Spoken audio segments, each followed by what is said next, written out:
Estamos apresentando o século de descobrimentos.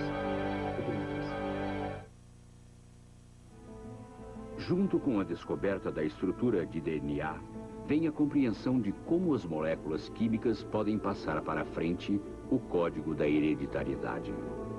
O real significado da descoberta da estrutura da molécula de DNA foi que a hereditariedade, que parecia infinitamente complicada, era, na verdade, muito simples. A dupla hélice do DNA pode se abrir para fazer cópias de si mesma. Cada metade torna-se um gabarito, que atrai bases coincidentes para completar uma nova molécula. E esse era o grande segredo. Qualquer filamento único, porque era uma combinação perfeita para o outro filamento e continha todas as informações. Podia-se tirar um dos dois filamentos da dupla hélice e você ainda teria as informações na outra. Porque esse era o segredo da vida. Porque explicava como os organismos se duplicam, como passam os genes adiante. Normalmente a cópia é exata e as características dos pais são passadas adiante. Mas com bilhões de pares para duplicar, o erro ocasional é inevitável. O resultado é uma grafia errada ou mutação, como a mosca das frutas de olhos brancos de Morgan.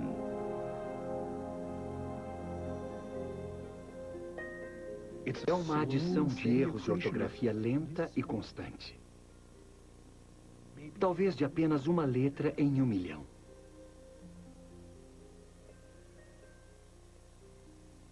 Que depois é selecionada pela seleção natural.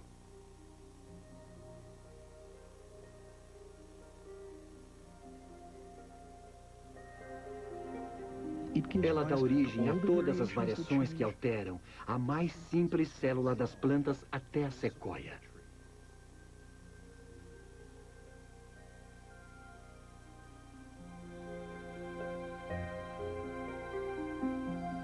E essa é a base de toda a diversidade no planeta Terra.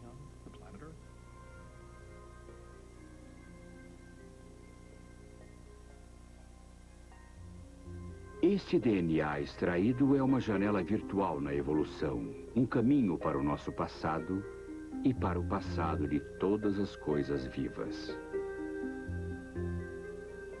A mudança de DNA é um mecanismo de relógio que nos permite datar as coisas. Datar quando duas espécies tinham o mesmo ancestral comum, quando diferentes ramificações evolutivas ocorreram.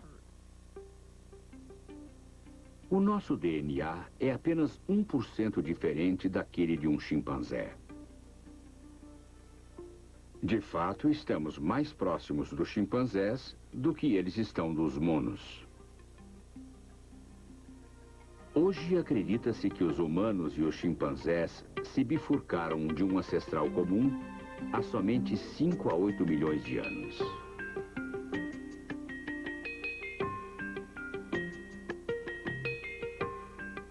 Através da análise do DNA, podemos até traçar os nossos ancestrais, 2 bilhões de anos atrás, até as bactérias e leveduras.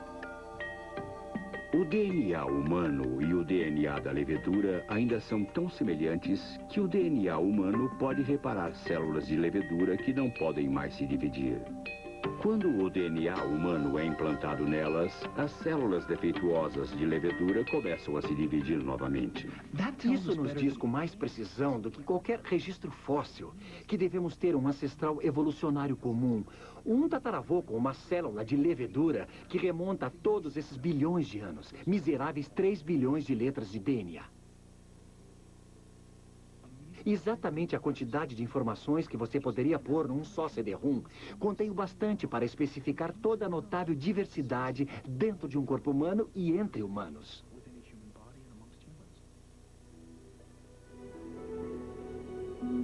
A estrutura da molécula de DNA explicava tudo.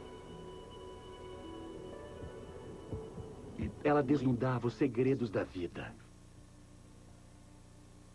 da reprodução,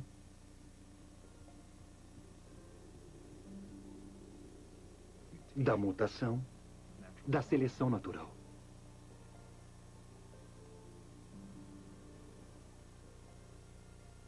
Ela nos mostra que os processos fundamentais subjacentes a toda a vida são os mesmos em todos os organismos vivos.